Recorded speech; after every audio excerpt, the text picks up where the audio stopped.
comment arrivez-vous à conjuguer travail et famille? Ben pour l'instant, j'ai pas d'enfant, donc je pense que c'est la meilleure façon d'y arriver.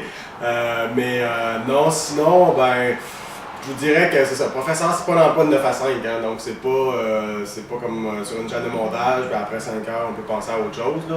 Professeur, ça s'arrête jamais, puis on peut toujours en faire plus, puis il y a des gens qui nous en demandent tout le temps. Donc moi, le truc, comment j'y arrive, c'est que je travaille le soir et fin de semaine, donc ça l'aide pas mal. Sinon, j'imagine que j'ai des collègues peut-être qui sont un petit peu moins workaholic que moi, puis qui arrivent autrement. Mais sinon, c'est ça, c'est vraiment l'horaire flexible. Je dirais, bon, évidemment, quand on a un cours de 8h30 à 11h30, il faut être là 8h30 à 11h30. Mais sinon, à part les cours, on n'a pas comme une exigence comme telle d'être toujours au bureau. Bon, en théorie, je pense qu'il y a 3 jours par semaine de septembre à avril qu'il faut être à l'université.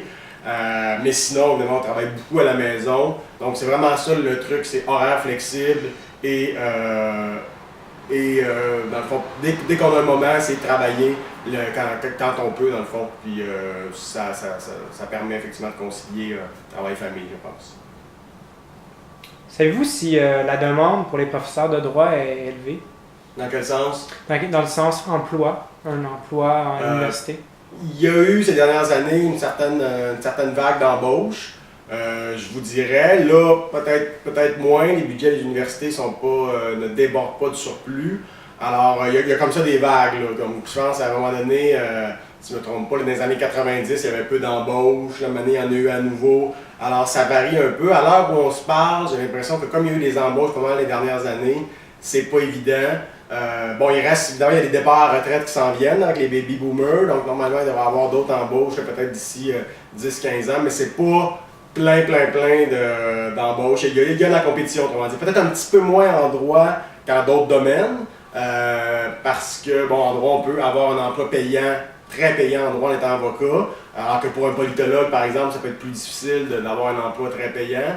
Alors, la compétition, par exemple, je pense, pour un poste de professeur en politique, par exemple, va être peut-être plus encore qu'en droit. Mais en droit, il y a une bonne compétition, donc il faut avoir bac, maîtrise, doctorat, idéalement des diplômes à l'étranger, dans une université prestigieuse autant que possible, une thèse solide, gagner des prix de thèse, publier, enseigner. Donc, il faut vraiment un dossier très solide pour avoir un poste de professeur. Donc, donc la demande est assez forte, mais l'offre aussi.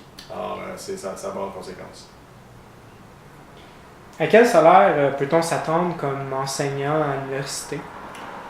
On commence généralement à peu près autour de 80 000 par année. Et ça monte avec les années. J'imagine que ça peut monter jusqu'à 120, 130, quelque chose comme ça. Manifestement, je ne suis pas rendu là. Mais donc, c'est à peu près dans ces eaux-là. Ce qui fait que c'est relativement compétitif.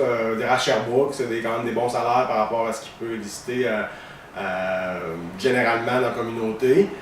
Maintenant, en droit, le problème étant qu'il y a quand même des salaires plus élevés dans le privé, du moins dans les grands bureaux à Montréal, ce qui fait que parfois c'est moins évident de passer par exemple d'avocat dans un cabinet à professeur. Là. C'est pas, donc il y a un petit problème là, si vous voulez, mais sinon je pense qu'on n'a pas à se plaindre, puis ça reste raisonnable. Puis c'est pas non plus trop élevé à mon avis, parce qu'il faut comprendre que rendu au doctorat, on a beaucoup de dettes, parce qu'on a fait bac, souvent 1 an pour le diplôme notarial ou le barreau, ensuite un stage qui n'est pas toujours très payant, ensuite maîtrise, doctorat, donc souvent les dettes rendues à la fin du doctorat sont très élevées, donc le 80 000 n'est pas de trop à ce moment-là. Très bien, merci. Bon, ben, merci beaucoup, M. Rousseau. Votre temps a été très apprécié aujourd'hui. Je vous souhaite une agréable journée et merci encore de votre contribution. Merci à vous.